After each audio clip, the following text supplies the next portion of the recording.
Hello,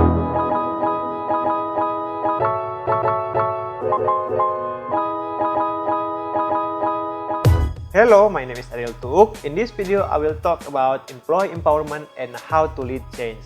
For the first part is I will explain about employee empowerment. What is employee empowerment? Employee empowerment means engaging employees in the organization thought processes in an important way. Engagement means having input. Empowerment means having input that is heard and used in decision making and problem solving. Second is why do we need employee empowerment? Because it helps framework and employees' expectation and set goals to accomplish their main purpose of their work. It will enable an employee to take control of their job and use skills they never knew they could use. And empowerment requires a change in organizational culture, but it doesn't mean that managers abdicate their responsibility and authority.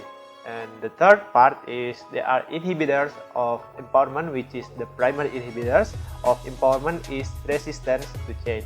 Resistance may come from employees, unions, and management. Management-related inhibitors include fear losing control, I'm the boss syndrome, status, outdated management training, old school syndrome, and fear of exclusion. Pros and cons in employee empowerment. The first one is there is generally an improved quality to the completed work. Employees that are empowered to make their own decision will locate the resources that are needed to help them get the job done. Second is increased productivity can happen because employees aren't forced to wait for a manager or supervisor to approve their work.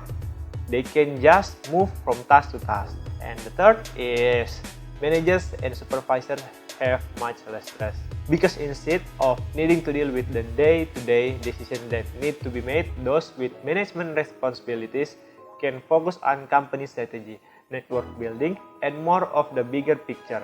When this happens, there is a lot less stress placed on these key employees.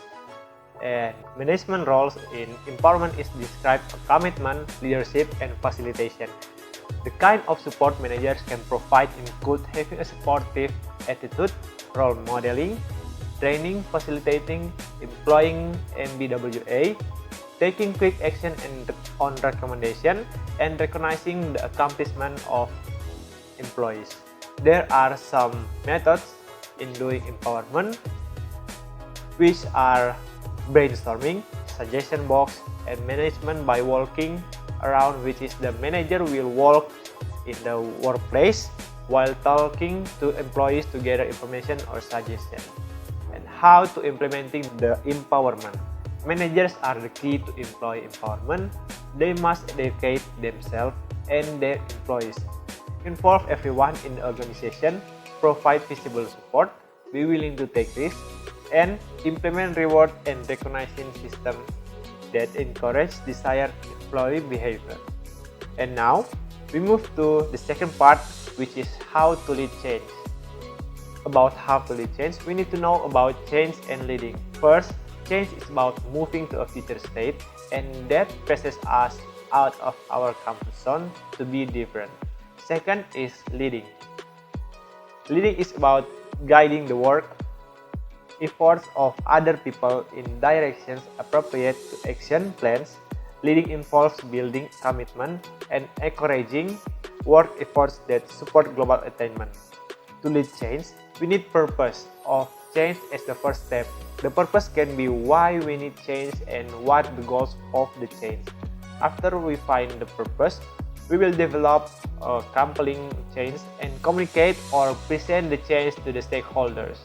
The content of the presentation will be the purpose of the change, how to develop the change, which is in developing change, analyze the barriers of the change. For the example, the barriers will be lack of employee involvement and how to reduce the barriers such as communicate, evaluation, and how to appreciation for employee. After we have approval to lead the change, incorporate change and communicate with the employee before implementing the change.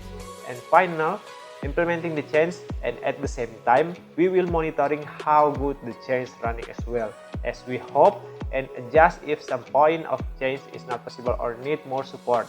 So that's about the step of how to lead change. And right now, I'm at the end of my video about employee empowerment and how to lead in change.